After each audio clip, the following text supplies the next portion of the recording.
Order of Light presents a new era of contact, UFO sightings and strange anomalies, secret space programs and off-world adventures, advanced technologies and new discoveries, extraterrestrial abductions and contactees. Now is the time to speak. As we explore the unknown, the uncertain, and unseen, we are the disclosure, and these are those stories. Hello, everyone. Welcome back to We Are the Disclosure. Tonight, I have my good friend, Chris StClair, coming from down under, mate. Coming all the way from Australia. You're going to hear the accent all day long. I know I'm sounding like a Borat Middle Eastern guy, but it's going to be wonderful. Now, for all of you that are watching, before we get started, please hit that like button. It takes 2 seconds. It helps the videos evolve and grow. Check out the description, all that good stuff. But before we get into that, Chris StClair, all right? He's an abductee contactee since childhood. He's had an out-of-body experiences all of his life. He's had a near-death experience where he, in fact, did die for a little bit and had quite a remarkable experience and survived it. He's a researcher of exoarchaeology, which last week was Jock Doubleday, or what we're calling now Rock Doubleday, Mr. Rock Doubleday. A lot of synchronicities between you. You were up in that chat. You were talking up in there. A lot of amazing connections. You've studied this exoarchaeology, asking the questions that geologists don't want to ask. Also, forbidden history, things that are better left in the past and not brought to the present. You studied immensely a lot of this. On top of that, Chris is an artist, a musician, and even was a DJ in the rave scene, turning up, Molly going crazy, all that wild stuff, club life, turning up, rave music. And he's a dad. He's an awesome father, and he's a starseed child. All right, so he's had quite a remarkable experience, and this episode, we're getting wonky and wild down under with the Crocodile Dundees, because there is a lot of extraterrestrial stuff going on in Australia, no doubt about it. So, Chris, welcome to the show. I can't wait. Chris and I, we've been friends for a while. The last time we talked, Chris, right? We talked for 10 hours straight. Right. Correct? Correct. We did. It hours. Was a phone call. And the synchronicities and the connections with this man who has an awesome Telegram group, and all that you can check out down in the description.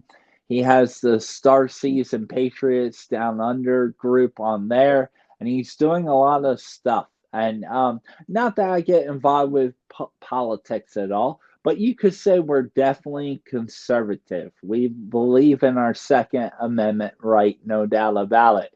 With that being said, he does a lot of amazing stuff, borderlining, starseed connections, along with some of the political fractions and certain political values that are actually backing the truth of this actually getting out.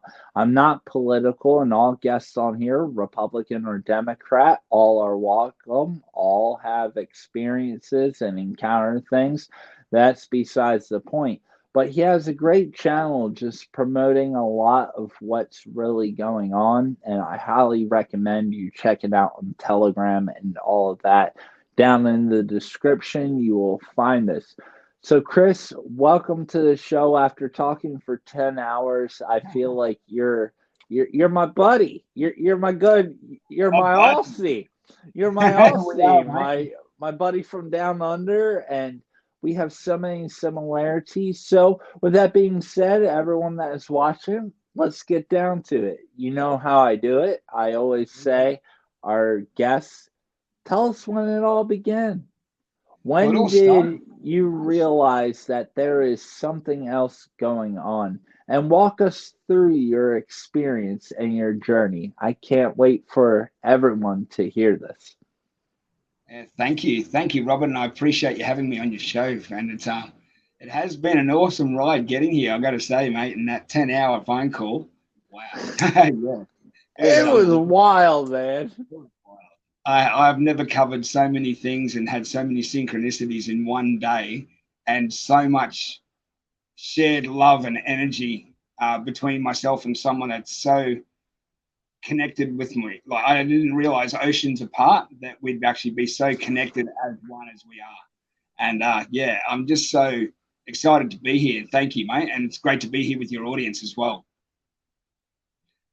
Where it pretty much all started for myself was back in 1978. Well, 73 was when I was born. And well, actually, yeah, the first experience was 78. But in 73, my birth was quite peculiar.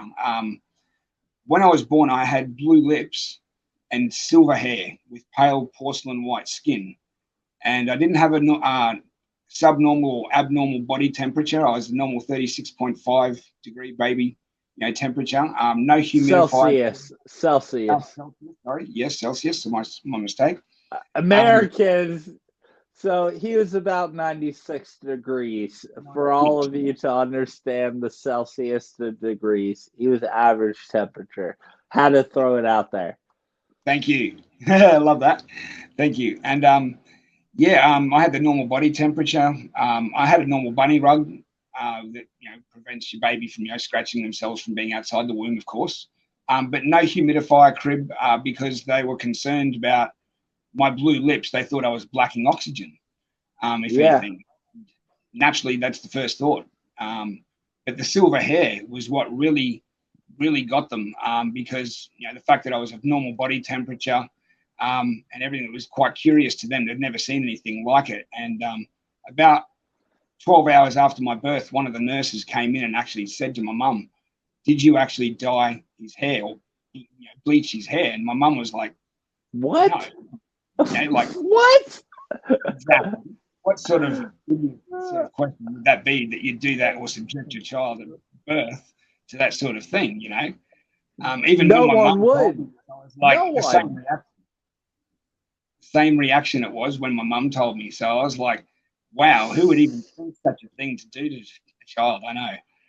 And so yeah, that after a while, about probably 3 to 6 months, my mum was telling me that my blue lips faded and my silver hair remained, but my porcelain skin started to change, and just in the sense of being subjected to the earth's sunlight, naturally it just started to over time. This is my skin today. I'm normal color as anyone else. Yeah, we blend in good, brother. We blend in good. But I found that Mum found that my blue lips faded over time, the silver hair remained, the porcelain skin changed and tanned and everything over time. But I always had that silverish hair, and it went to blonde, really like white, snow white. Right up until around about probably 1978. That's when my hair started really going blonde. Yeah. Look, that's pretty white. That's not even blonde. You're straight albino, borderline albino. Look at that. Wow. Yeah. Me as a child, yeah. So yeah, you can see I had pretty full on white hair. I haven't got the actual photos with me in front of me of my silver hair, but yeah, you can see that my white hair was definitely prominent as part of my childhood. But around about 5 years of age, my life kind of took a bit of a twist, which was really cool because this was on a Christmas Eve, and it was something that was unexpected. But what happened was I was put to bed by my mother like a normal night, read a normal story, okay, and basically my mum would always give us, my sister and myself, the same story together so we could put us to bed at the same time. And she'd put her to bed, then she'd come back in, she'd kiss me goodnight, and she'd always put her hand across my forehead. Just always calm me, or she'd sometimes, if I roll on my side, she'd rub my back. To be honest, I was a slightly problematic child. Okay. I had adjustments now, looking back, thinking to myself that I had a problem to adjusting to physicality in this lifetime as such. Because I also had bowel problems at that age as well, where I was not able to process food properly, and I was not able to have normal bowel movements as such. It's something that's had to adjust and evolve to over the period of my 49 years here on this planet. Because I know that we've all been elsewhere, but knowing that that is actually a part of the physiological changeover from what you would consider to be a higher density to a lower density, right? And having to adjust to the actual fact that you're no longer a part of energy anymore, where you are constantly fed from that energy exchange, from that love, now down to a 3D form where you have to consume food in order to have that energy.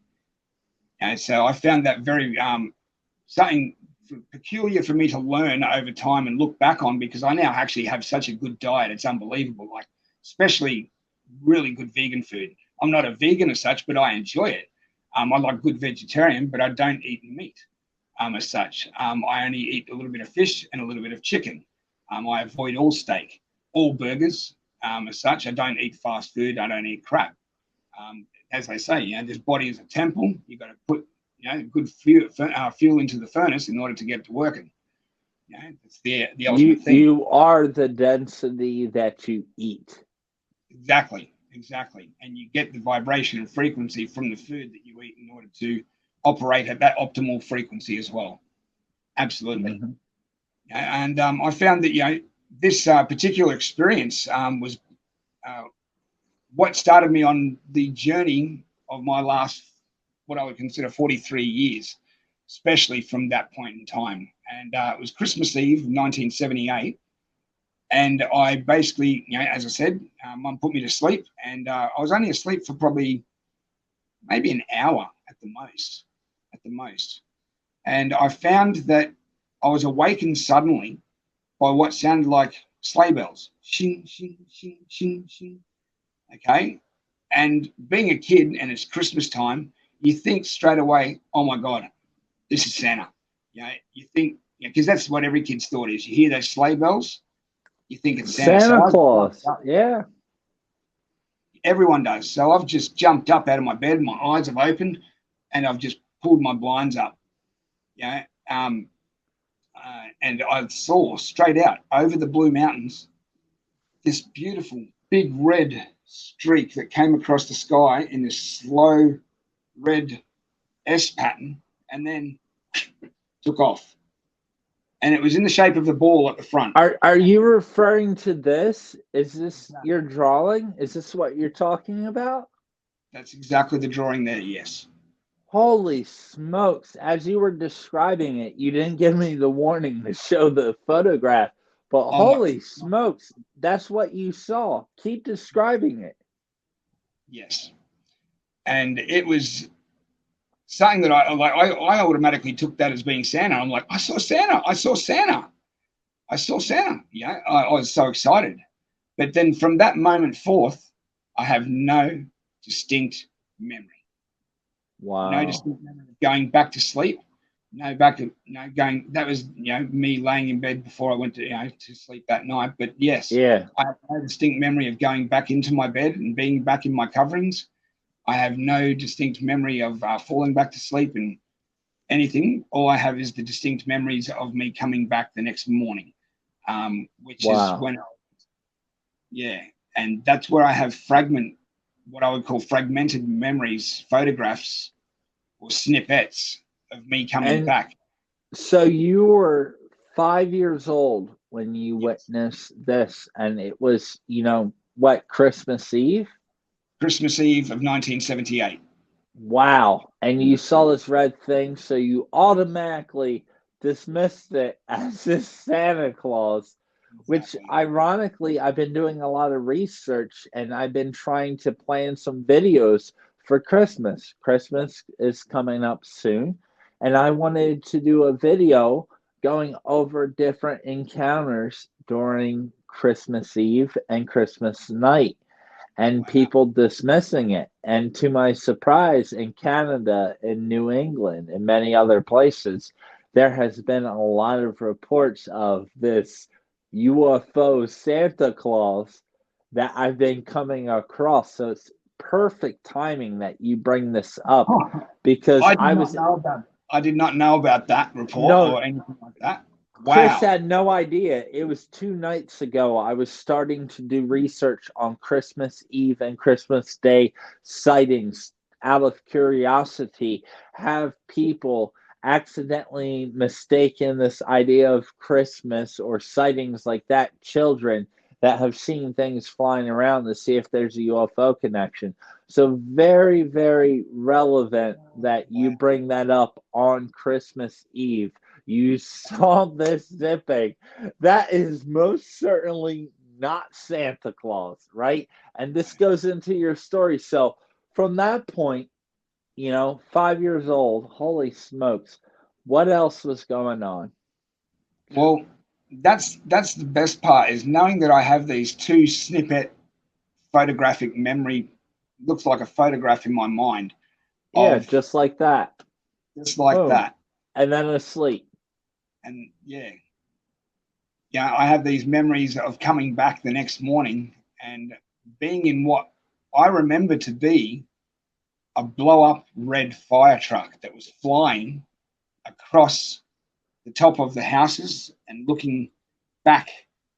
Well, we were pretty much in the sky, but next memory was coming back down over the houses, and my hands were floating above the actual steering wheel. They were not grasping or holding, they were hovering over the top of this steering wheel. And there was no dials, there was no foot pedals, there was no distinct anything inside this particular vehicle that I was looking at other than the steering wheel that I could identify with. And the funny thing is that I know, even as a child back then, that all cars in Australia have right-hand steering. Why is it that this peculiar bus or truck that I'm driving, that looks like a blow-up fire truck, have left-hand drive? So basically what happens is we're coming in over the back of the fence, and I know that our backyard has a slight dip.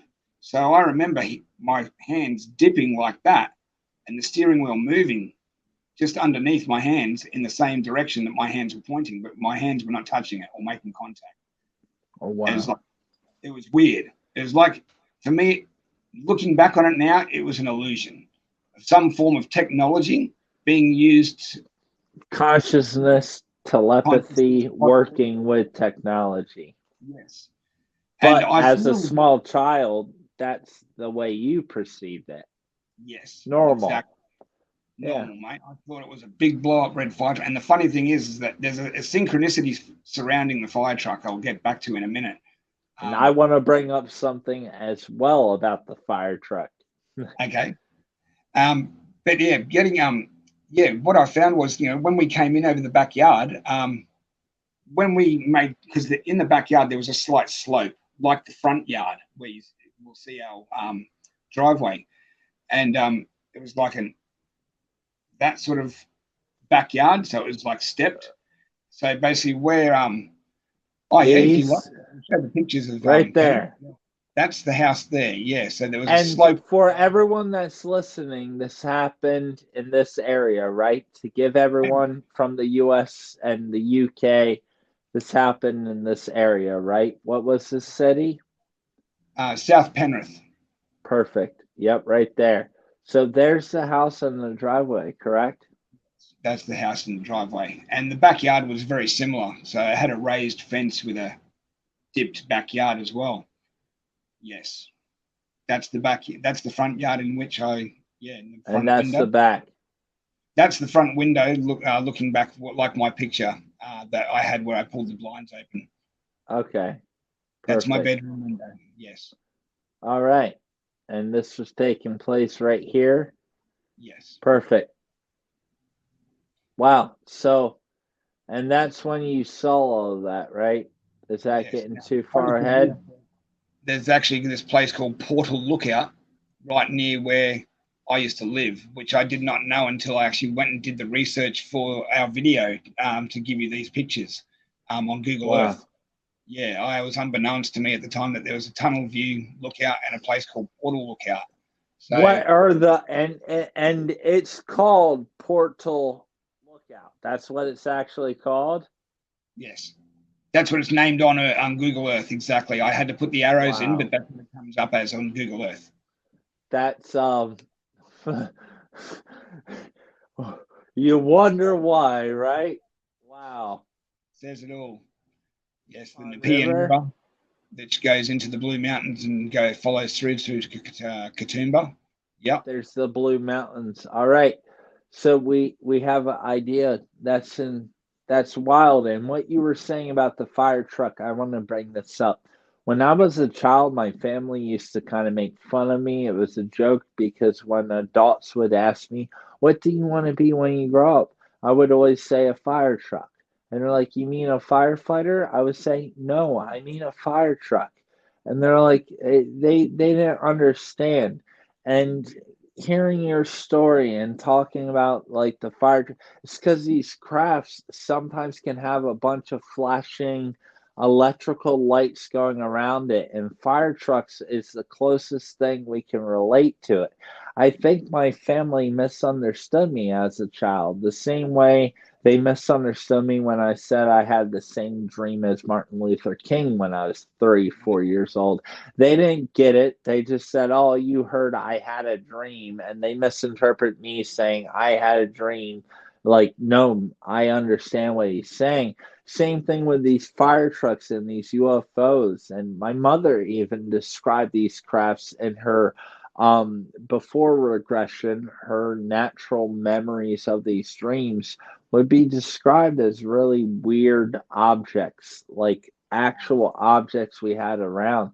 And it sounds like your brain was processing this flying saucer, this craft, as a fire truck in the same way that I wanted to be a fire truck because true beings of source energy and light, we understand these crafts are operating off a higher consciousness. We can control them. And when we see them flying around, we can tap into them. That's what's going on. We are UFOs, and we can time and distort universal perceptions of time, and we are physically UFOs ourselves, especially those that can astral project and out of body experiences.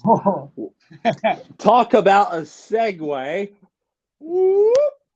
All to you, my friend. Catch it and slam dunk it right now. Right? Right on. Oh, yeah. Man, mate. Oh, man. But I tell you, like this experience, it was absolutely amazing to have this feeling of knowing that I'm flying this fire truck and coming over this back fence and touching down. And then what we did was we pulled around to the right-hand side of the clothesline. And I've actually got photos that I can actually show you in reference to the actual drawing that I've provided for you as well to show the audience. What we did was we came around to the right of the clothesline. Clothesline was here. We pulled around to the back door, right, where the left-hand door of this fire truck was lined up. And is this it?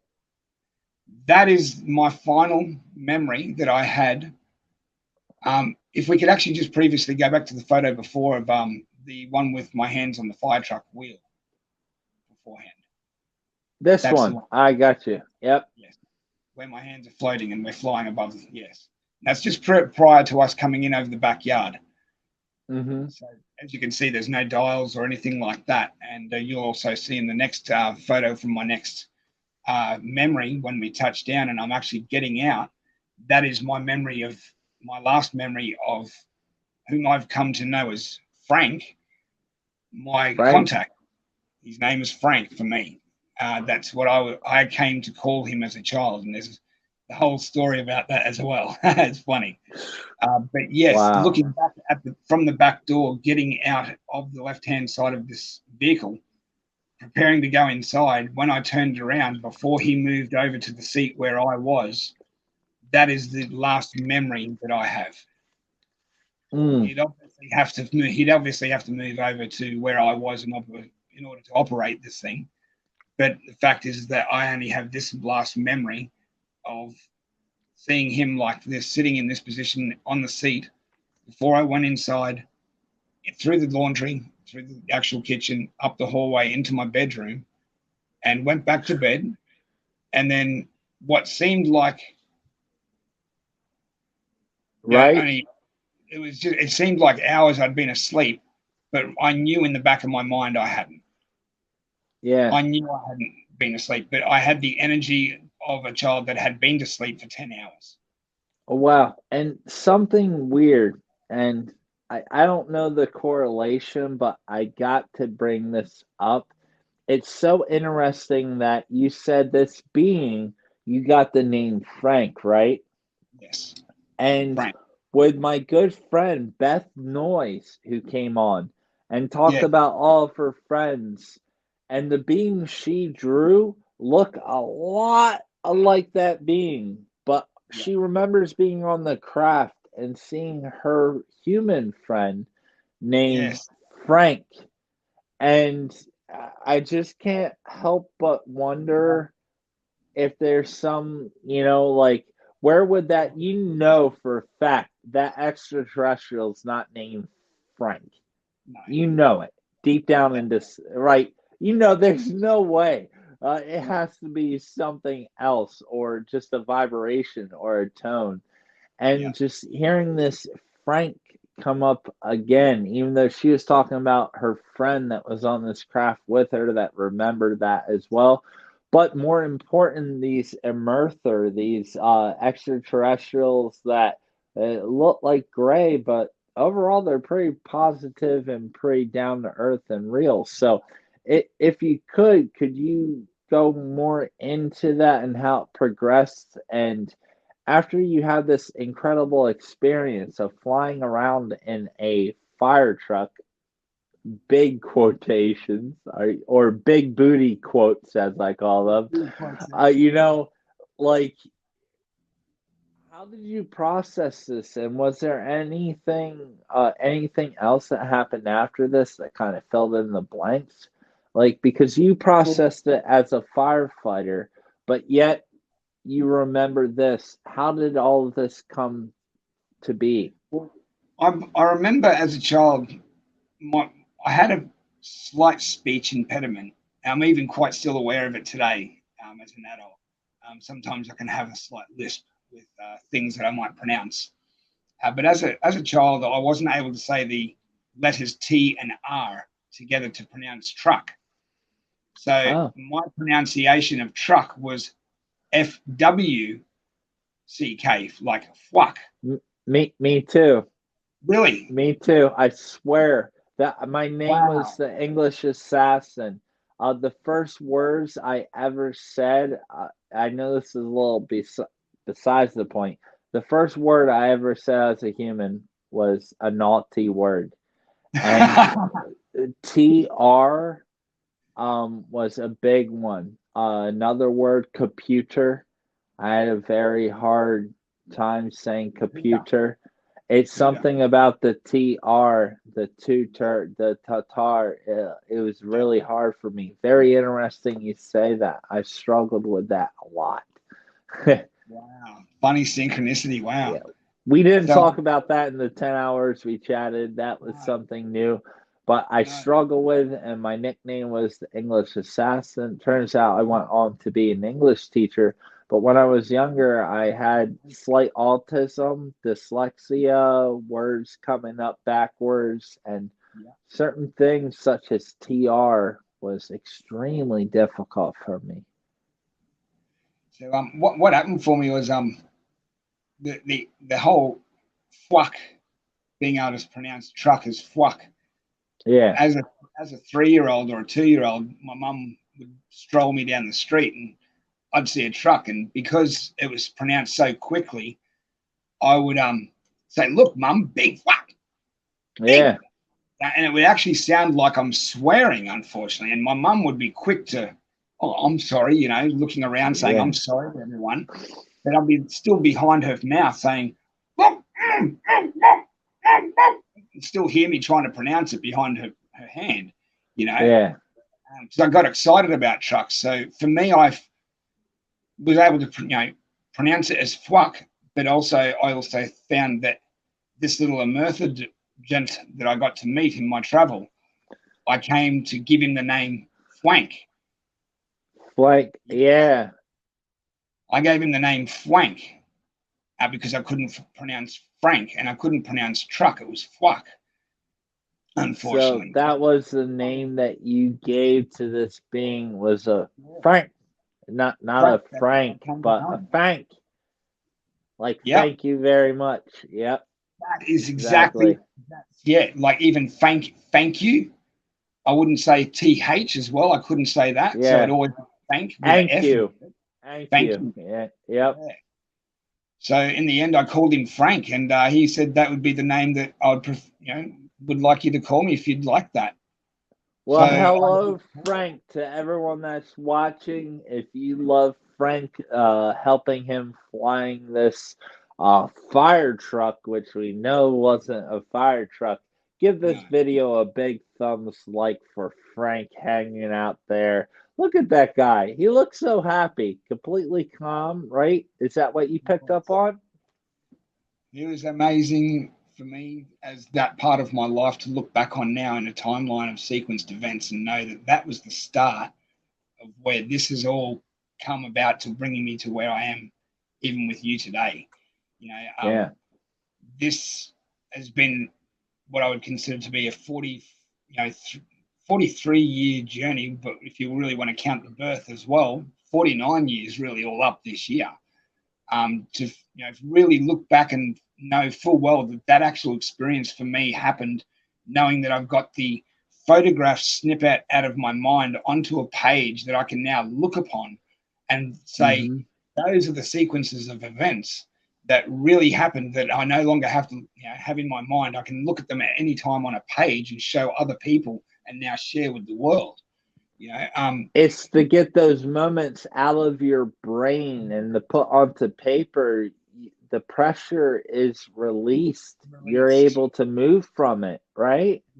Exactly. And I actually plan on doing most of what I plan to release in the future, because I actually have written down my timeline events and all the small things that happened in between that basically make the whole event what it is. Having that memory recall of every little bit, trying to have that little sequence of every piece that you can recall, so that you get a bigger overall picture to be able to tell. So important. It's so important. I had Deanna Dunbar, Tony Rodriguez, coming on talking about these things and saying how it's so important to develop a timeline for you to understand these things. And Diana and Tony, both of those, they work really hard in helping others establish this timeline, because it really helps you, right? It does, because it establishes a baseline for you to basically look back and go, that's the start.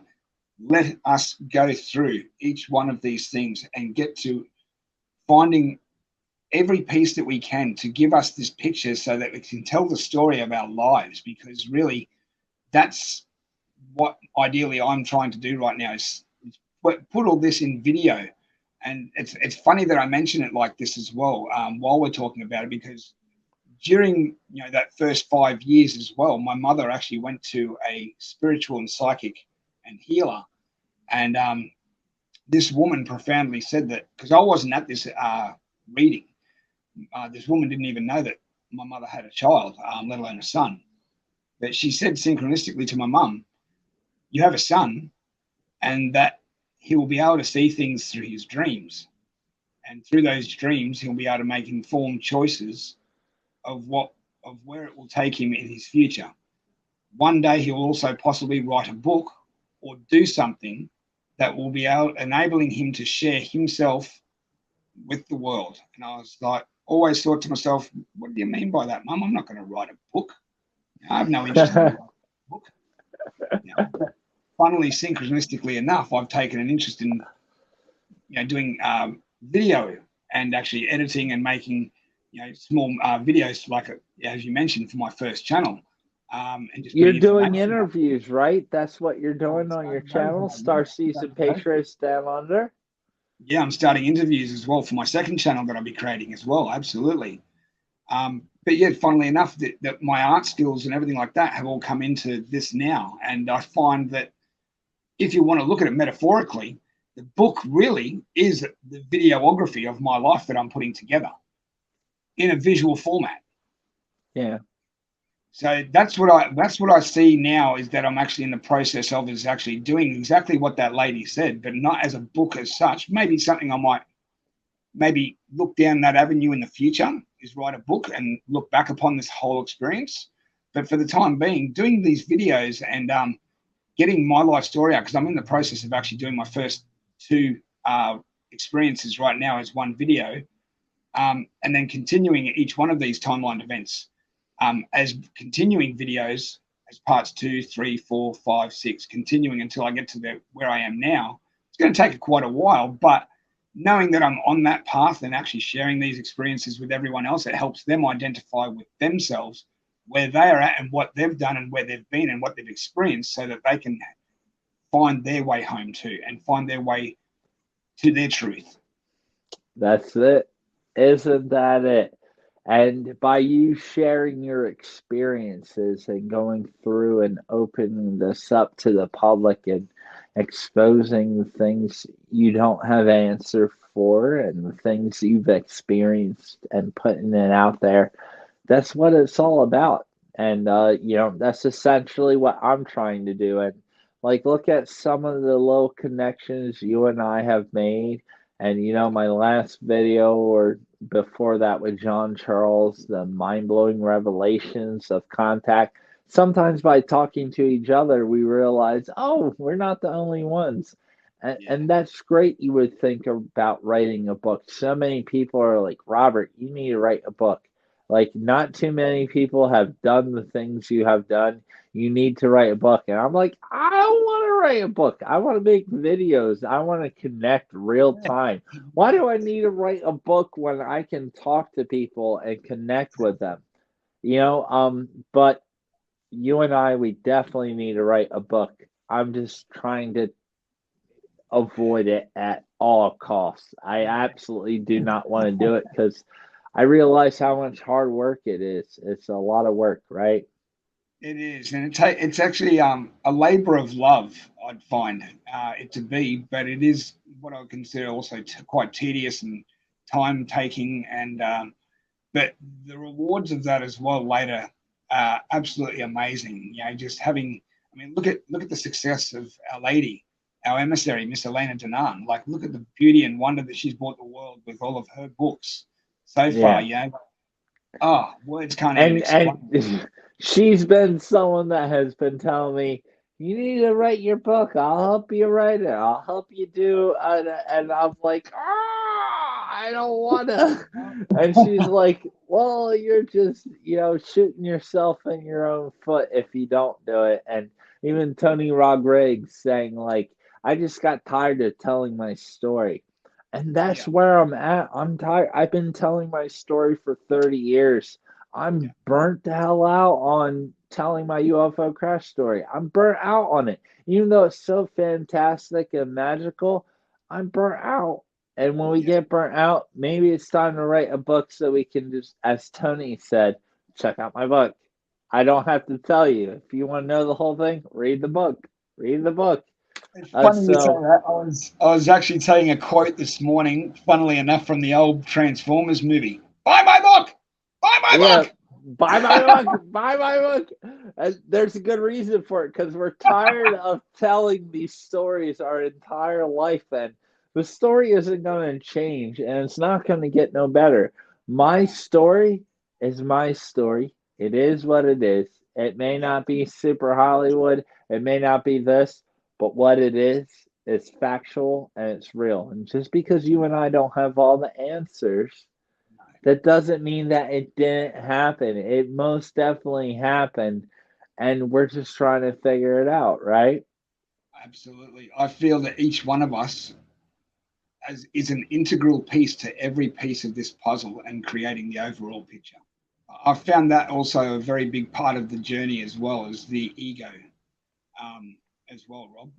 I'll absolutely validate you right there, mate, because that's something. I mean, especially coming from music background as such with the rave scene. I mean, we all know what goes hand in hand with that, as such, and the unfortunate side of that I was actually subjected to that, unfortunately, but I also see looking back on these things now as all part of the plan as well. Yeah. Going through the darkness of the dark night of the soul, going through the hero's journey, moving to the bottom of the the journey and having to claw your way back up to the light. It's for and a reason.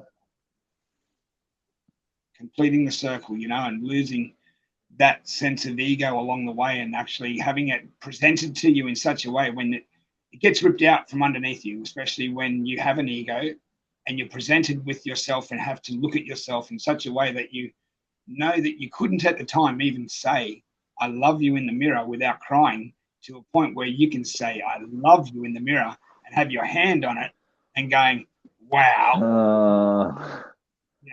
You to look back on those, yeah.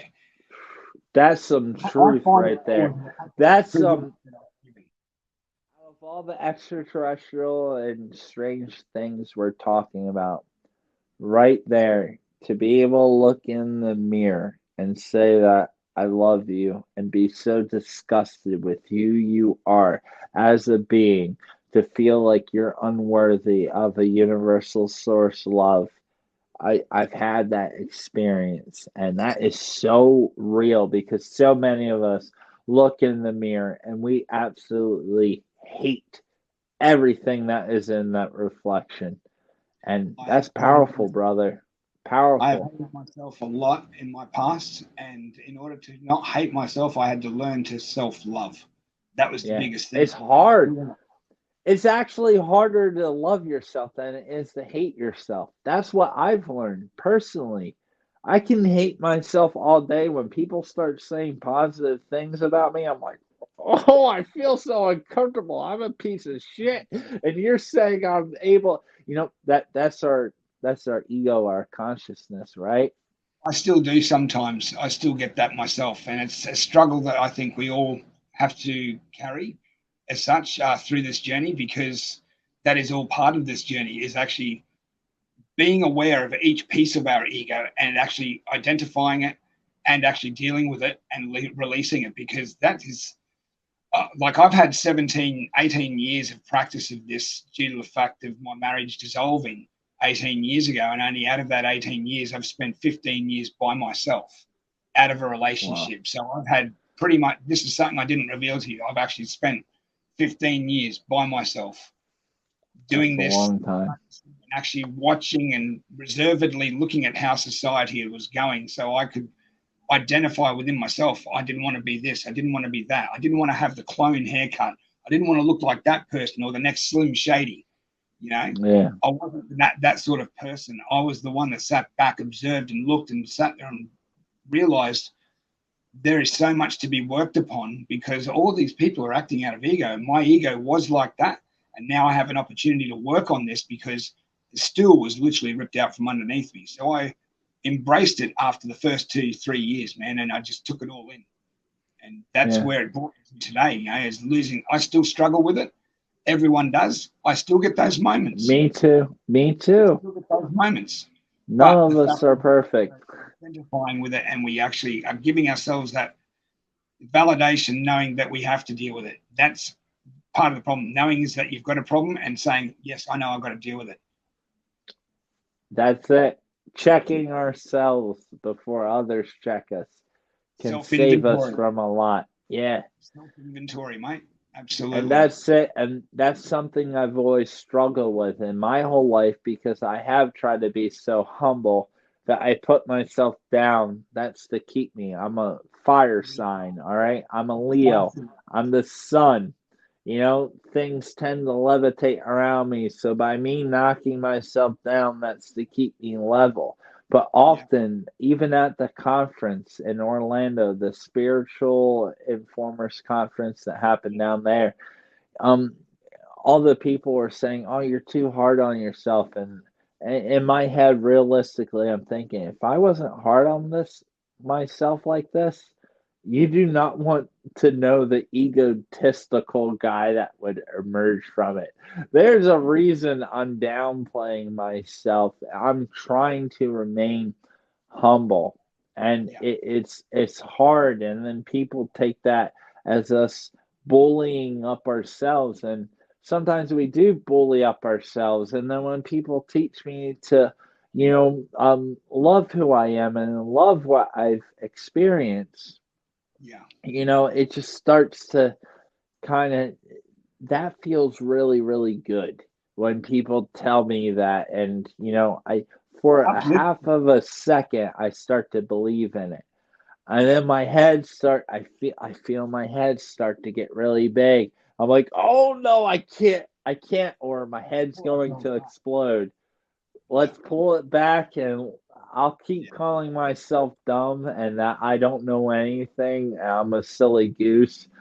I'm okay because I look at it as long as I'm saying that, I'm still looking for the answers. I'm still exploring. I'm still willing to learn. I don't know everything. That's Right? what that's absolutely right. Absolutely right. I don't know everything. We don't know It's a everything. balancing act. Exactly, mate. Like we're One thing, walking on a one great tightrope. saying I have is something that I go by is the more I learn, the less I have known. Done. That's it. You know, the less I know, the more I know, or the more I know, the less I know. The Yeah, more I learn, the more questions I have. That should be any logical human being's response. Once you learn something, you should have 1,000 more questions than the one answer you were given every exactly. time. If you reach a point where you're like, oh, I got everything figured out, you need to take a long look in the mirror and readjust what you're going through, right? That's correct, mate. Absolutely. Yeah. Even another good saying that I have that I go by as well is unlearn and discern. That's my Ooh. hashtag. Woo! Unlearn and discern. Right. That's it. Be able to accept that maybe everything that you thought you knew wasn't quite accurate, and learn Exactly. to listen to others and base your discernment among what others have taught to you from their own personal experiences. And if you Exactly. do that, right, Chris, you don't know nothing. That's what you Exactly. learn. You're like, as soon as you think you have it, you're like, man, I don't know nothing. You talk to one person, and you're like, Leave you with an open mind to new questions that allows you to assimilate new information. exactly. And then to ask the right questions, right? There is That's no what dumb it's all question. about. There is Yeah, never, what I was always taught, there is never any real dumb question. No question is a dumb question. Because if you exactly. don't ask, you'll never know. Yeah. So, Chris, going back to, this experience you had with the fire trucks and these beings and etc., Yeah. did you ever have any other experiences with these beings? Did you understand what they were when you were seeing them? At a later time, was it made clear what these beings were? How did that go down? Well, You know, the going name, back the to this name, guy here. yeah. Who are they? Well, to me as a child, I didn't know their name at the time. But through my personal research, especially in the last 12 years, especially during my what I consider my awakening, um, I found the name of the Merthyr. And funnily enough, it was about it was like a crop breeding that was in the middle of England that came up where it had binary code encoded into the actual circle of the crop circle. And it had, when they actually took the binary code and took it through the computer and actually translated it into words, and it said, something along the lines of continuous exploration of humanity ongoing. Um, You're setting her talking up. about the Randlesham Forest at the U.S. Air Force Base, Not where the, the guys saw the triangle and it gave them a download and they wrote the codes. not the Rendlesham incident as such. No, there was a crop circle that appeared outside where the observatory is in England, where they get a lot of crop circles.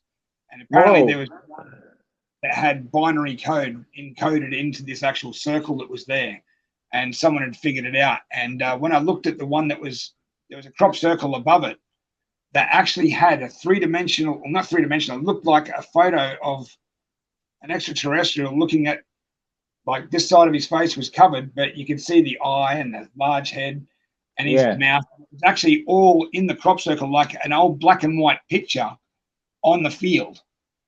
And Wow. this looked exactly like Frank. And I thought to myself, hold on, I'm going to go and research a bit more of this. And then I found out that they were actually called the Merthyr. Now, here's the funny thing. I have not shared that with anyone in all my life except for my mum. That's the only person. Recently, I got to see a video that Elena Danan released with Dan Willis and Michael Sulla about probably 3 months ago, where they did a presentation on the Merthyr. And when they did this presentation, my jaw hit the ground because they showed also a photograph, or not a photograph, but a artist's rendition of what the Merthyr looked like. And it was exactly like Frank, exactly to a T. And what you drew looked a lot like Beth Noise's photos of this that she drew originally. And Yes, once again, in Merthyr, like these beings are popping up in these really positive experiences. So please continue with that. Wow. it was amazing to just know that I had been just validated from my own research and my own experiences from especially Elena, knowing that she has information about these people and knows of them by name and named them, gave me that sense of solace inside, knowing full well that what I've experienced since 5 years of age to now and holding that memory, I'm no longer in that category of what people would consider me to be the tinfoil hat wearer or crazy. You know what I mean? I know that real experience and that happened, and that she has just validated that for me by naming them the same name that I've come to know them through my own research 12 years prior. Yeah. And something else I have to bring up, what you're talking about, these crop circles and sightings and the binary decoded version of that exploration of humanity, blah, blah, blah. In Randlesham Forest, when the U.S.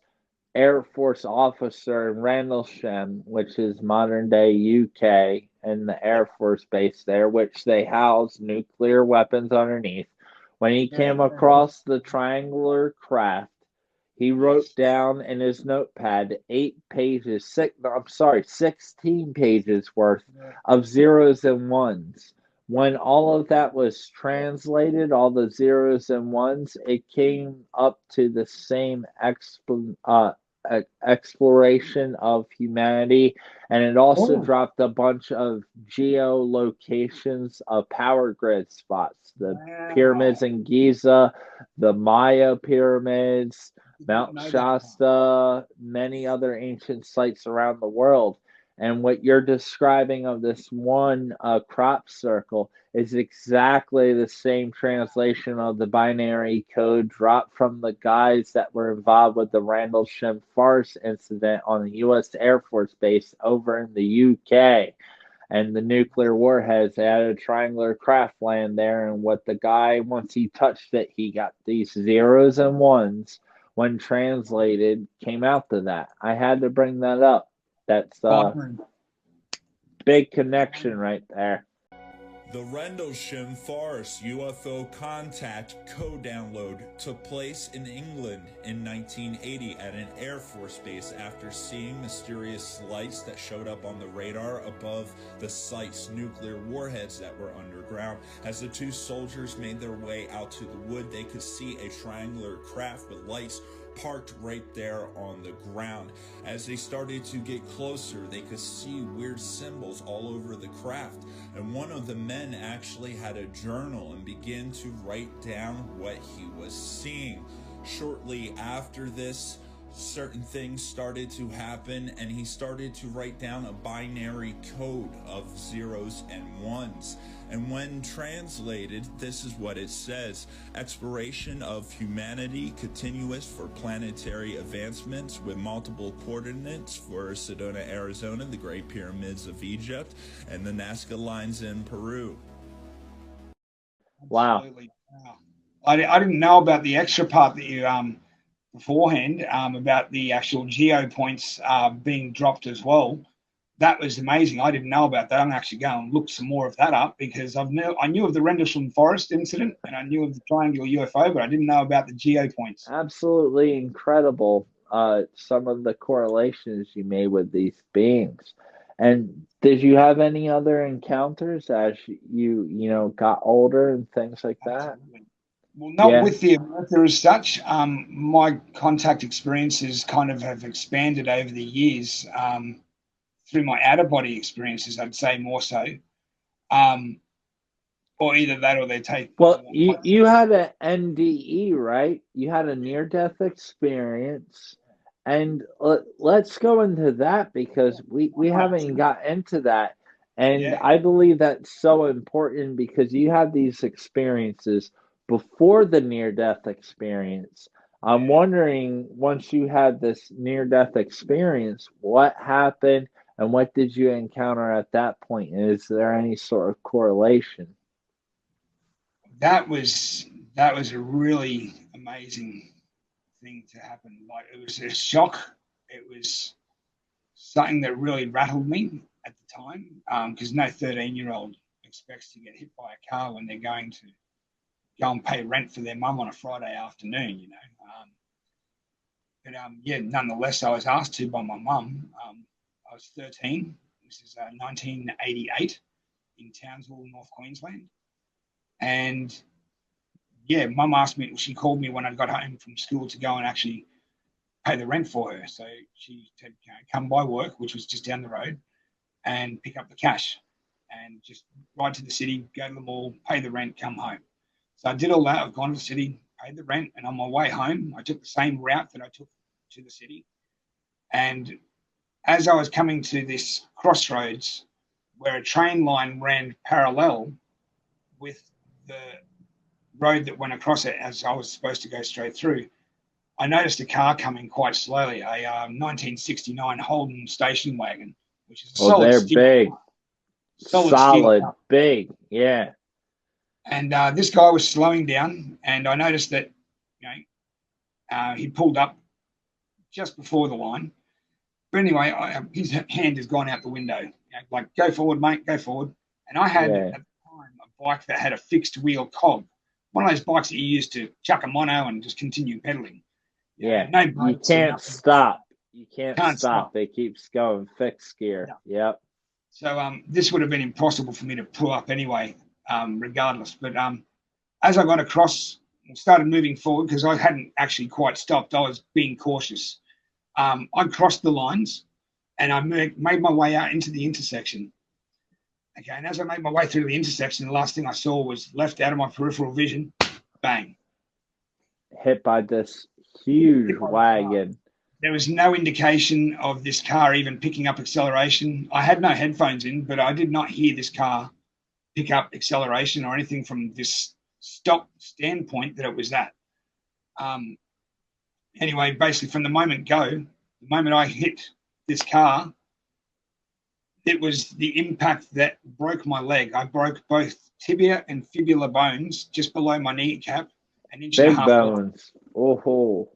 And my kneecap on my left, my patella of my left kneecap was around on the inside of my left leg facing my right leg. So I'd actually had full patella dislocation and almost a compound fracture, almost sticking through the skin, break with both tibia and fibula. I was flung up onto the bonnet. I smashed its windscreen with my head, and that was the moment that he hit the brakes. Now, obviously, from the two impacts of me being hit by the car on my left leg and then hitting the windshield and giving me a concussion, obviously at that point, that was where I had complete blackout, where would consider this to be what I call the Doctor Strange moment, because it took nearly 30 odd freaking years to see Doctor Strange on TV on the movie screen for the first time, and seeing him being knocked out of his body, to know full well that what I just seen on that screen was exactly what I experienced when I was being hit by the car.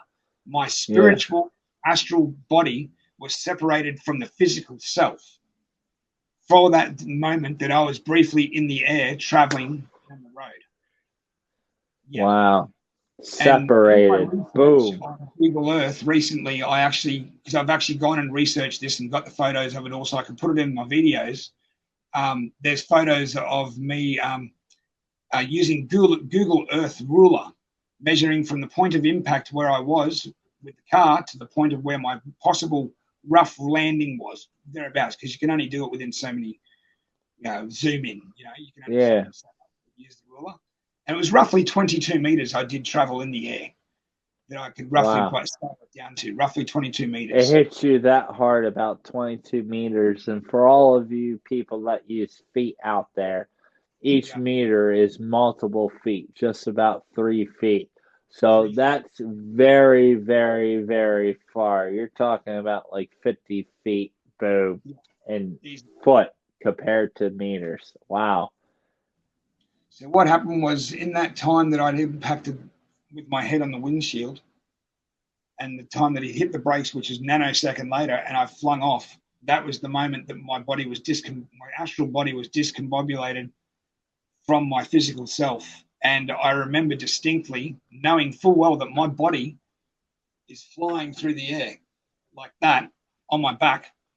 But I have the distinct memory of standing in a realm of light, shielding my eyes, looking through between my arms like this. Until my eyes had adjusted to the light that was in front of me. And what I saw... A bright light. A lot of light. Bright light, right? Exactly. And I opened my arms when my eyes had adjusted, slightly like that, and all I saw was the beautiful white light, but with an overlay of golden geometric structures that changed into different geometric structures that we look at on Earth here. We identify with them as sacred geometry. But each time they changed with the harmonic tune that I could hear around me. There was harmonics in the place. And I know full well that this memory of me standing like this is there for that brief moment, and then and all of a sudden knowing full well that I've hit the ground. There's nothing left. I've hit the ground, but there's no memory of tumbling. I don't know what happened. It's gone. It happened. I saw it. I was standing there. I saw this light. I realized at 13 years of age that the physical is just a construct, and that I existed outside of that regardless. And this was a bright light, so bright that literally guarded your eyes. And I had to for that moment. That's so symbolic to me. And it sounds like you were truly protected by, we can call it the light, right? At this point. Yeah. What else did you gain from that after having this experience, being hit head on by a car, your head whacking the windshield, flying, your astral body coming out of physical body, launching 50 feet? What was your takeaway from that? What else did you pick up on? Well, the fact that I was in this place, all I felt was like the pain that I had obviously endured from this accident. There was no pain there. There was no registration of pain. No pain. No pain. Well, the fact that I was standing, knowing full well that I was standing there, I wouldn't have been able to do that if I had a broken leg and taken that broken leg to the astral plane with me. I would have been hobbling over, Yeah, no way.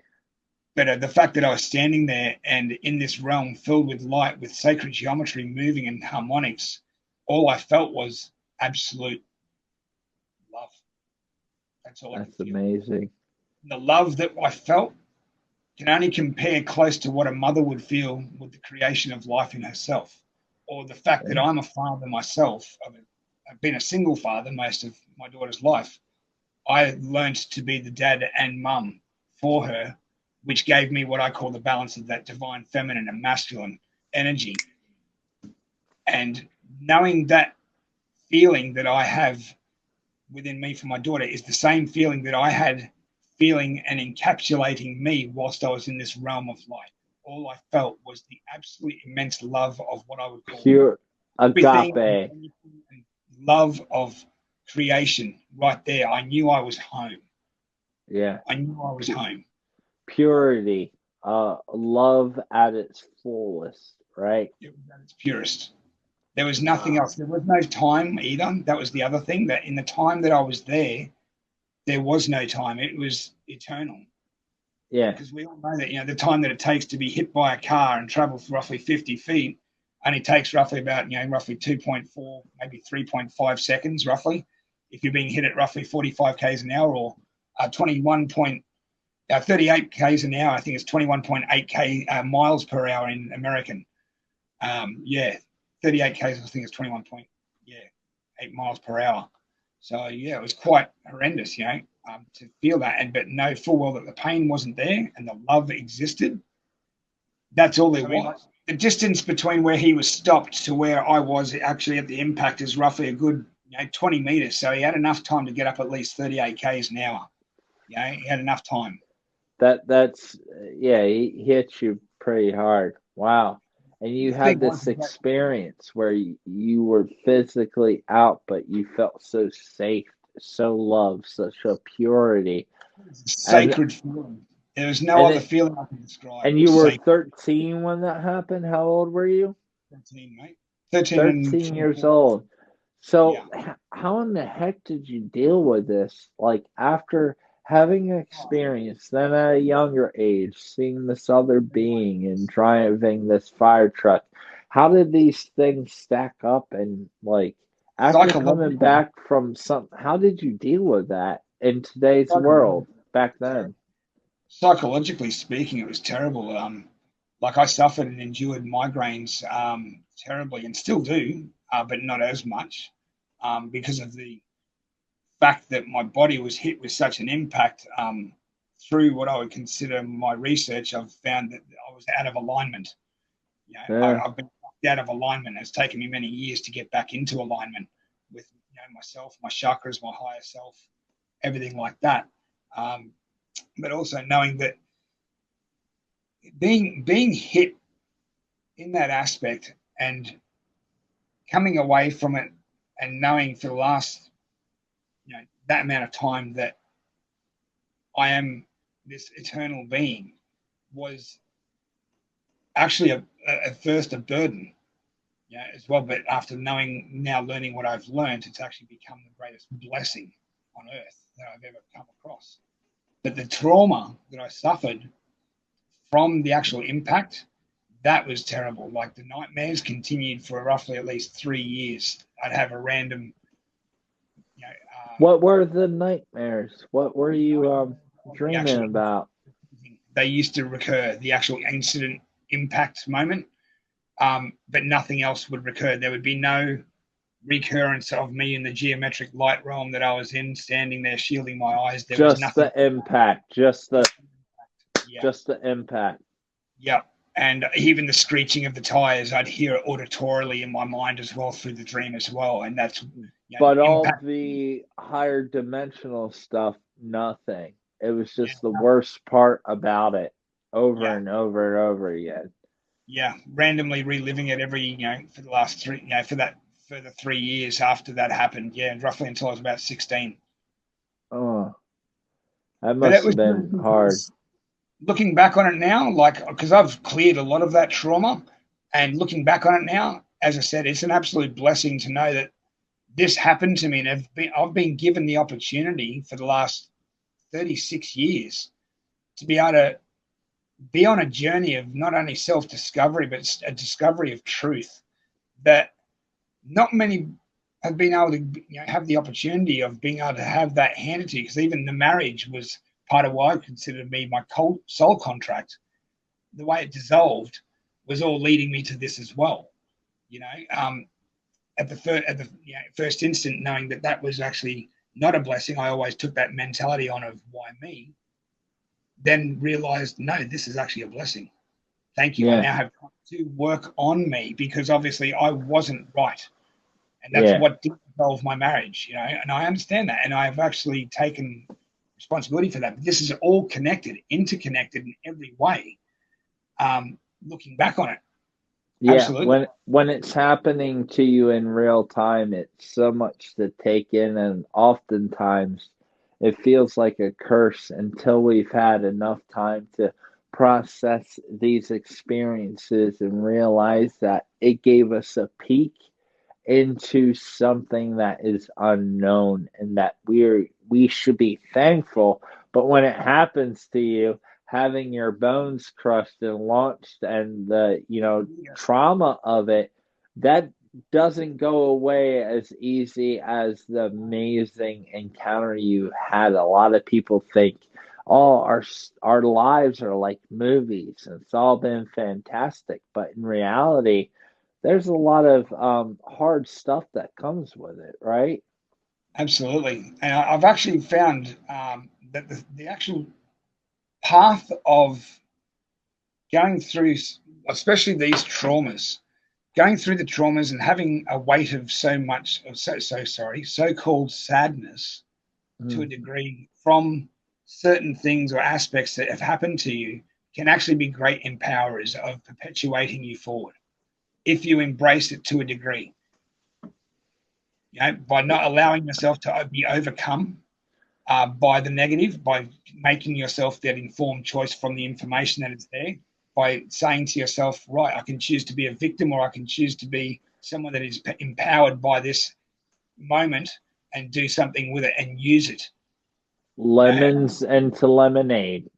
Yeah, Yes. taking lemons and making lemonade. That's what it's all about. Do we allow these circumstances to control us and do we play the victim? Or do we use our pain and our suffering to learn compassion and then to share that compassion on to others? And isn't that what you're doing now with everything you're doing, right? Absolutely, mate. That's the actual path that I've Perfect transition right there, right into what you are doing now from these experiences. Tell us more about that.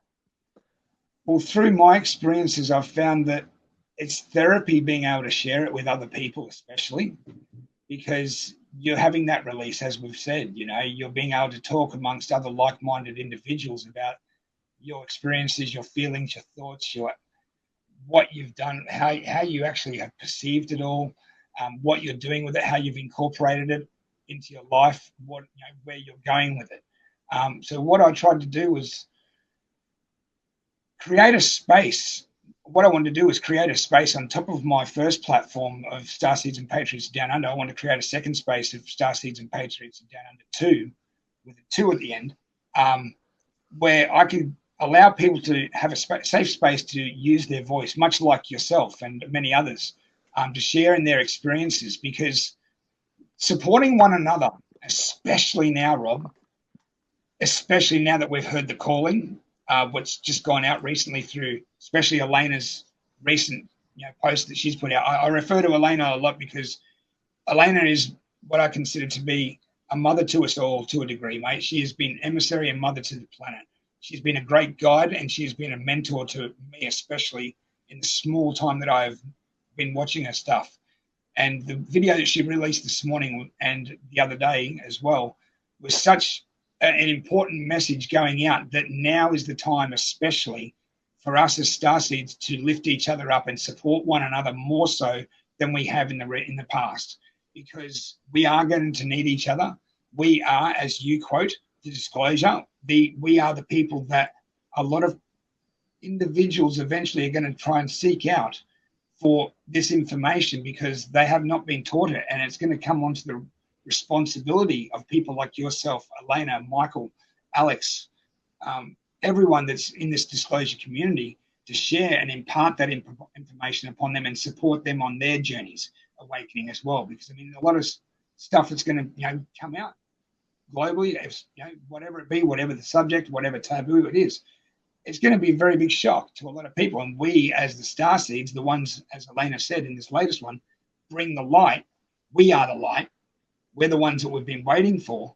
We're the ones that are going to have, that are going to step up and actually help them, because they're going to need that. So by lifting each other up now and supporting each other now in this community and doing what we need to do as a community, supporting one another, we are actually going to be able to, as a group, a conglomerate, be able to help people on a scale when this all unfolds, that is going to be absolutely amazing, and bring them into the new world that we're all trying to create together. Absolutely. It comes down to us. It's not waiting for the clowns up there that say they're helping us. No matter what they do or what technology they have, if we don't choose to love one another and to overcome division and the things that the deep state wants us to be divided on, once we overcome all those things and come together, it's really going to open up a path for others to really come and intervene. But as you're saying, Chris, it takes us. We are the first step. We got to do it in our day to day. Even that one butthead we all got living in our neighborhood, that guy that just drives us crazy, a complete idiot, doesn't listen to anyone. We got to love that guy. It's hard. It's a lot easier said than done. But this is the plan. Just coming together and building a tolerance for one another. So important. Tolerance and patience. Acceptance, tolerance, and patience is a big thing. The big three right there. That's it. That's the key. And using love at the core of everything that we do. And that's hard. It's so easy for you and I to say that, right? It's so easy. It's so hard to actually do it. Practicing is like, the old saying goes, you can talk the talk, but you got to walk the walk. Yeah, you got to walk it. It's not an easy walk. It's up mountain the whole way. Yeah. But I also think that, knowing that we're on this path, knowing that we have done these yards, so to speak, and been through these experiences and journeys, and all now validating, especially each other, knowing that there's an actual destination, that's what gives me a massive sense of solace inside, especially knowing that everything that we have come to learn ourselves and come to know through our own research has all been validated by each other, especially because we've all found the same research. We've all found the same information, and that's not by no mistake. We were meant to find that information as much as we're all meant to find each other. Hence the reason why we are the co-creators and bringing this light into this world that we are co-creating together. You just brought up an amazing point. The fact that all of us, everyone that's doing interviews here on YouTube, Elena, the whole gang, everyone out there, Journey to Truth guys, my friend Lily, everyone else. I'm just shouting to everyone out there. We're all doing the same thing by just allowing people to share their experiences. And we're all realizing these connections. And as you just said, we're all being brought in front of one another for a reason. It's not a coincidence that everyone is resonating with this person and this person.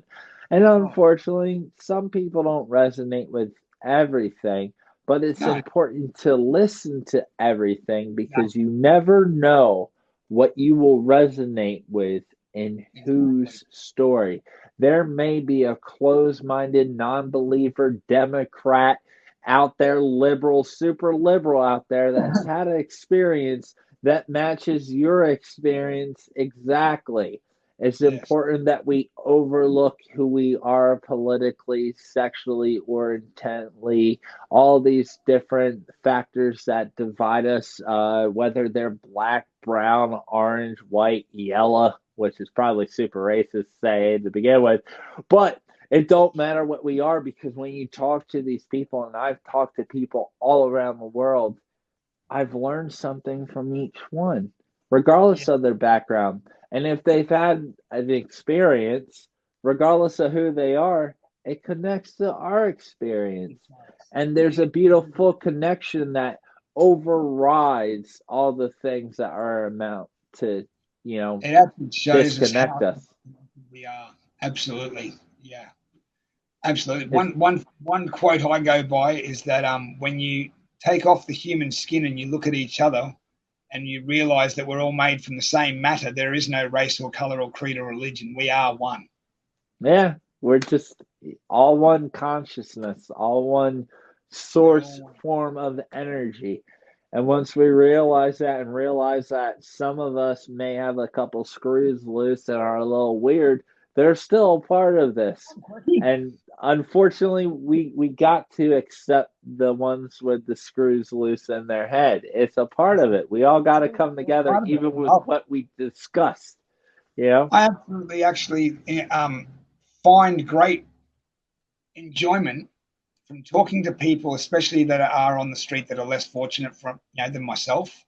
Especially taking the time to listen to them, like even if you can spare. Now I'm actually going to put it out there to anyone that's listening, that's in your audience. If you can spare someone and you can actually make a difference and know full well that you can spare $20 or $50, do it. Don't let your conscience eat you later when you walk home and say, shit, I should have done that. Do it when you have the opportunity, because that is your conscious, your higher self letting you know you can make that difference right there in that person's day. Doesn't matter. That money is nothing compared to the difference that you could make for that person. And it will come back to you tenfold, 10 times the amount. And back in my minister days as being a pastor, I would just be doing my own thing, and I would hear a quirky little voice that would pop in my head saying to do this. And I'm like, but that's all the money I have in my wallet. I don't care. Just give it all to them. I didn't understand it, but at the end of that week, I would give that person $50. At the end of the week, someone would just randomly give me $100. I've had that happen. The universe. The universe is up for the challenge. Test it. Bless others and watch what comes back to you. It may not be overnight, but it will come back to you. Test it. I encourage everyone. It's a test you will not be disappointed in. The universal waters are warm. It's time to jump on in. Yeah, exactly. Get swimming up in there. And it's amazing. And it's hard though, because when that's all you have, and we're living in a society where right now we're all going through a global recession. Everything's costing so much money, not to run the same fear mongering that the government's doing, but I'm sorry, I'm paying a lot more realistically. I don't complain about something unless it affects me personally. Yo, what I'm paying for food right now, and all of you that are watching this, it's ridiculous. And honestly, a Republican, Democrat, I don't really care about any of these worthless politicians. I don't want to spend $6 for a carton of eggs. They're done. It's simple. I don't want to spend tons of money for the simplest things that we need to survive, and it's getting out of control.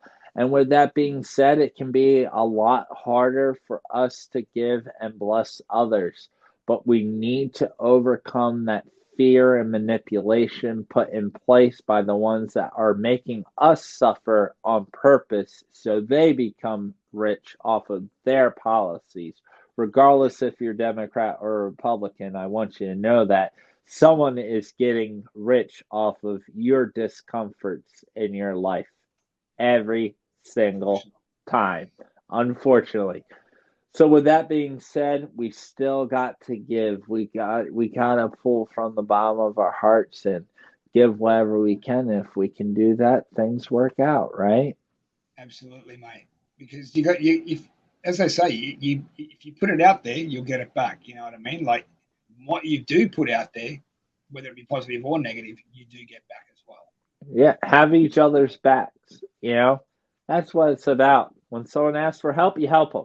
I love that one. It's simple. We've got a community of neighbours here. Like I live in a community of 9 units, and out of that 9 units, we are actually very communal. I have island people living here from Fiji. We have a lesbian couple. We have a gay couple. We have single parents, but every one of us, even when we had the storms recently in early January this year, we all got out there as a community back because we had drains that were backed up, but we all got out there. When the rain was pouring down, we were all out there helping, getting the drains uncovered, getting the actual crap out, emptying them all, backed each other up. You know what I mean? That sense of community. That's beautiful. That's what it's all about, just coming together. And same in my neighborhood. So many different people, backgrounds, beliefs. You know, my neighbor directly across the street from me, he had a big old Biden sign up. And I had Donald Trump building a wall in my front yard for Halloween. You know, and my neighbors are actually lesbians, great people. You know, I've like cut the grass for them, let them use the mower. We all get along, and although we're all different, we all have each other's backs. And if someone from out here comes here and causes a problem, although our differences, that just fades and it becomes us, you know, versus them. We really come together, and I think that's what we need to have in our communities, no matter where we're living at in the world. You know, get to know your neighbors and do your best, because the only way to make change in this world is to make change in your day-to-day life. Exactly. Undo the social conditioning that we've been conditioned to. Going out and actually talking to your neighbor, making friends with them, knowing full well that they have your back as much as you've got theirs. That's a big thing. They don't want us to do. Division and conquered is what they want.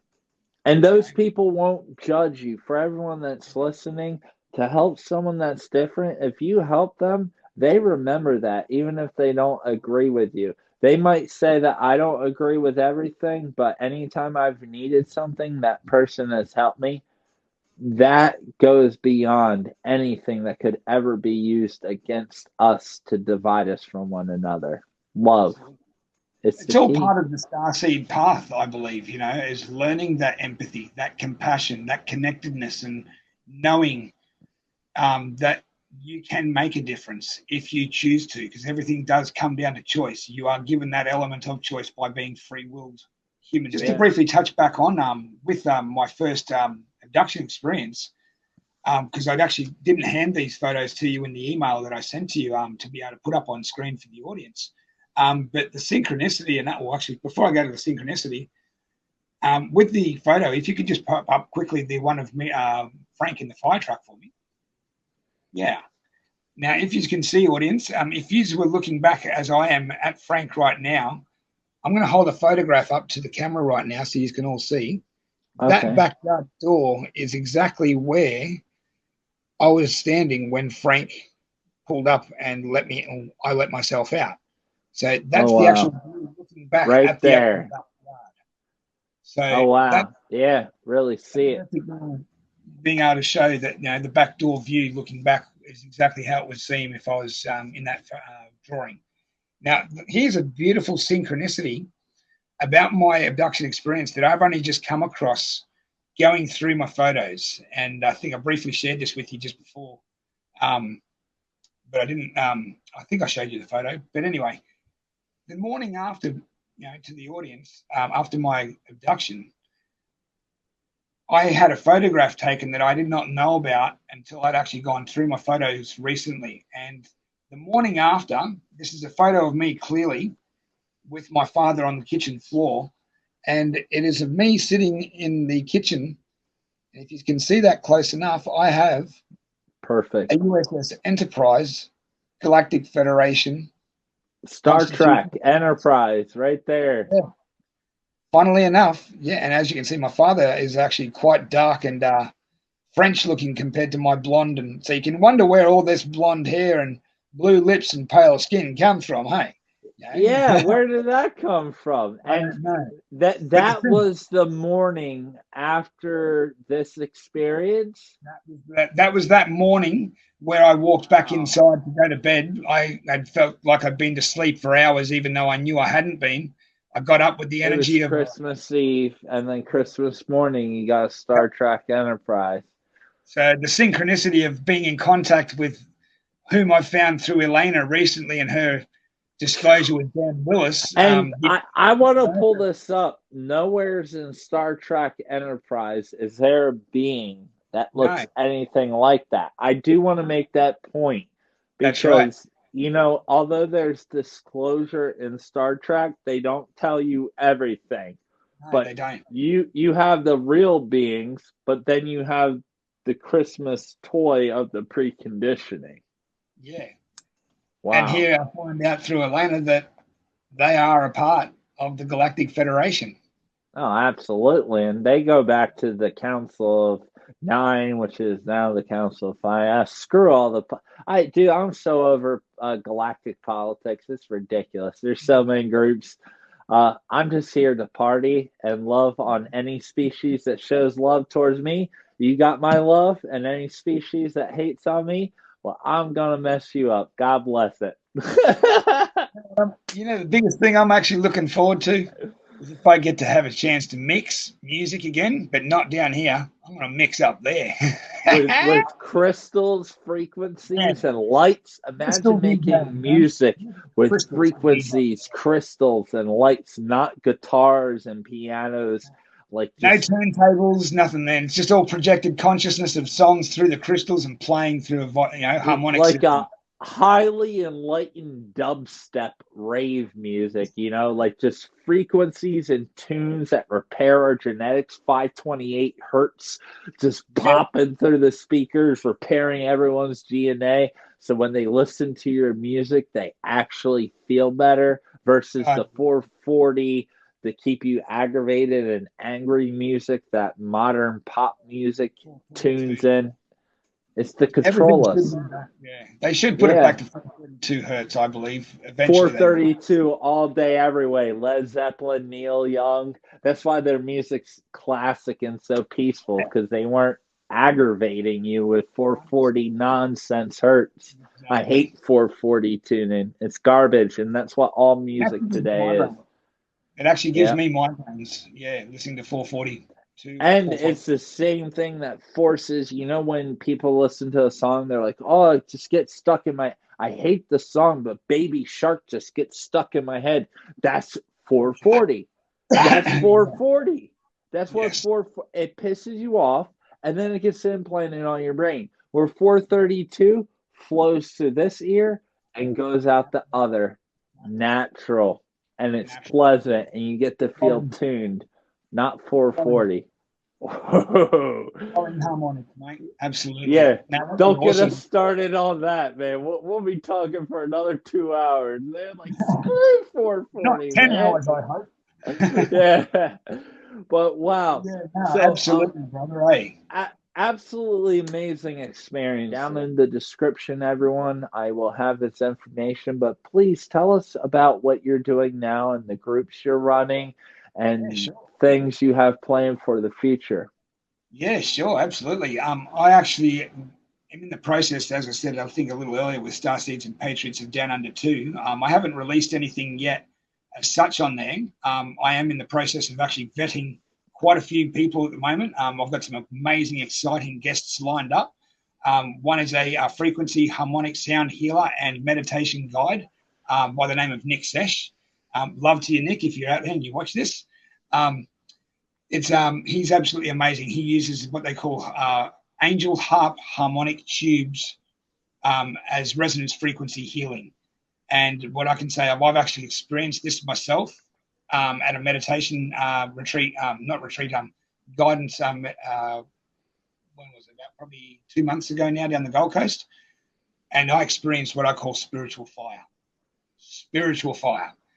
So yes, Nick is going to be appearing, and I'll leave the beauty and wonder of what he has to say for his video. I've also got another gentleman by the name of Stefan Daniel, who's from the UK. He's actually ex-Her Majesty's Service, SAS. Wow. But he's actually out there now using what he has learned in order to empower himself and overcome his traumas and experiences to now help other vets get out there and actually use what he's teaching them to get back into the real world, to help them feel more as an integral part of the community, to feel more normal, to feel more accepted, to have more self-confidence. And by doing that, he gives them Muay Thai, core strength training, boxing, and meditation and yoga. Okay. That's awesome. And he wants to spread this information to the world and get other vets out there supporting each other by using this program, because he's seen people with post-traumatic stress disorder on a scale that's up here come down to a level where they can function and act normally and be a part of a community again, which is all they ever wanted. So Stefan Daniel is absolutely an amazing individual. So I'm actually going to be having him come on the show as well. There's a few more that I'm in the process of vetting at the moment. But what I want to ideally do is eventually have them all come on the show, including hopefully yourself as well, Rob, and just tell us about their amazing experiences, their journeys and path that has gotten them exactly to where they are today, and share with everyone. I want to actually even, hopefully invite other starseeds to share with me as well, their revelations, their experiences and journeys, and build a process of a friendship and rapport with them, so that there's a trust that hopefully can continue for years. So that's what I'm in the process of with starseeds and patrons of Down Under 2 at the moment, as well as doing my own personal experiences on video as well right now, and putting them into a video format of my life. Yeah, that's amazing, and that's something I want to shout out to any vets or military veterans that are out there, anyone that served. Your love and support and sacrifice that you've made for all of us, we are eternally grateful. And Absolutely. I think it's absolutely amazing that these people have the help, because unfortunately, some of the things they have to see and experience, people that have lived on their own soil could never possibly understand or comprehend what these young women and men have to truly go through. And it is a process to get acclimated to your surroundings after coming back from places of this nature. Although I was not in the military, I was raised by military men, and also I lived in the Middle East for 2 years, where I got to witness and experience a lot of things that people wouldn't have possibly imagined. But I completely understand this, and it's great that you're trying to be a voice and be an outlet and to help promote. I had someone on a few weeks ago, Dawn, Soldier's Voice. She does a lot for soldiers and certain things going on that has caused a lot of damage to soldiers, and her being a voice for them. And she's doing wonderful stuff. So I love working for those patriots, and coming from a military family, I really value and highly respect, and my hat's off to all those that serve, not just America, not just Australia, but the entire world in every aspect. So much love to all of you out there. And that's amazing. Yeah. And I know you got a Telegram and a few other, your YouTube and all that. And all that will be down there in the description. I just take things as one step at a time, and everything at the moment is just what I can see still unfolding as a path. And each piece of the picture is falling into place exactly when the universe is deeming it exactly when it's supposed to. Even today, our meeting today as well, this was by the universal design. It was supposed to happen exactly at the right moment. I even noticed there was a full moon last night, mate, here in Australia. It was bright. It was bright. Yeah. I've had energy flowing like you would not believe since last night. It took me forever to get to sleep because I was so excited about today. And knowing that I've only been to sleep for 4.5, 5 hours, but operating on the levels that I have been, and feeling as excited as I am, and feeling the energies of what's going on universally and galactically at the moment, and encompassing that within myself, and focusing those energies on putting it into our great interview with you, and everything else that I do throughout the day is what keeps me going. You know what I mean? It's something that it gives you that sense of perpetualness or perpetuation.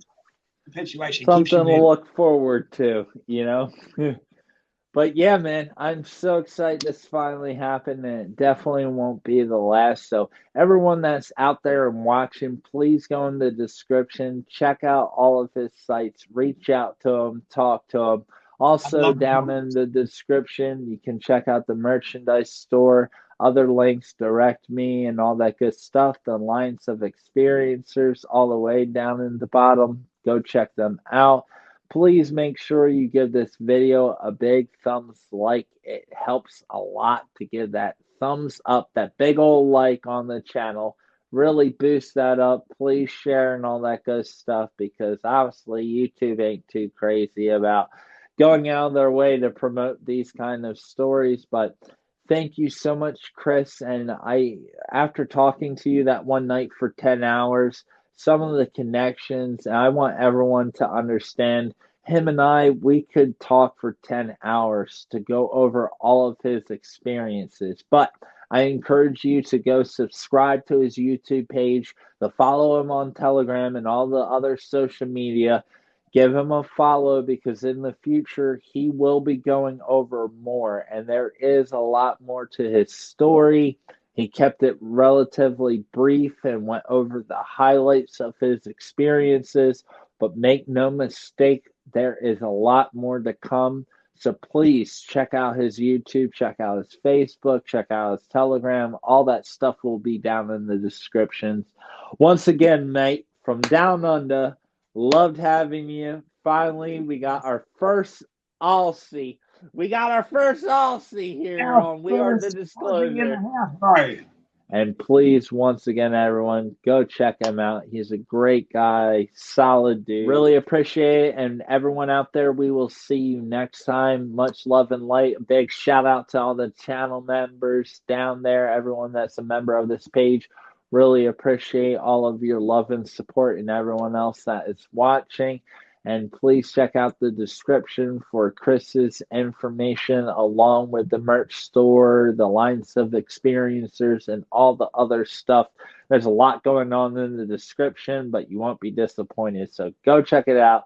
Show Chris some love, and we will see you all next time. We Are the Disclosure. It's a new era of contact. I'm over We Are the Disclosure. I'm moving on from that. It's a new era of contact. Disclosure's already happened as far as I'm concerned. So it's a new era of contact, and we're making it happen. So we'll see you next time. Thanks again, Chris. Have a wonderful night, buddy. Much love to you, mate.